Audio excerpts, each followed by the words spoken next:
Potrebbe succedere che si torna al voto quanto prima, anche perché ricordo che Matteo Salvini non agisse da segretario della Lega, ma agisse da ministro.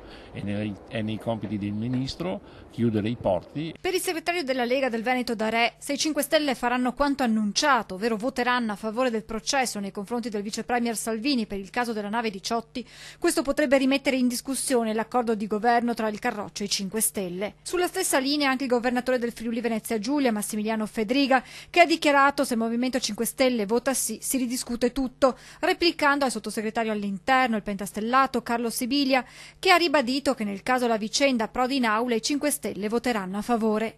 Intanto questa mattina alle 11 si è riunita la Giunta per le immunità. Dopo un'ora e mezza il presidente Maurizio Gaspari ha proposto di concedere 7 giorni al ministro dell'Interno per essere audito o per presentare una memoria difensiva. In un clima politico dunque sempre più acceso anche all'interno della stessa maggioranza di governo arrivano le parole del presidente del Consiglio Giuseppe Conte, che ha assicurato alla stampa che non ci sarà nessuna ripercussione sull'esecutivo, anche perché questo accordo, ha spiegato il premier, nasce da un contratto di governo che si sta sviluppando con piena coesione e concordia tra le parti. Non c'è quindi nessuna divergenza anche in questo caso. Una vicenda, quella che va inquadrata, non mi ripeto, nell'ambito di una politica specifica che il governo sta realizzando e perseguendo nel campo dell'immigrazione, e quindi è un caso che non va letto isolatamente rispetto a questa prospettiva di politica e quindi di azione di governo. Per quanto riguarda invece quello che decideranno i senatori pentastellati, il Presidente del Consiglio ha voluto chiarire. Non voglio metter fretta a nessuno dei senatori,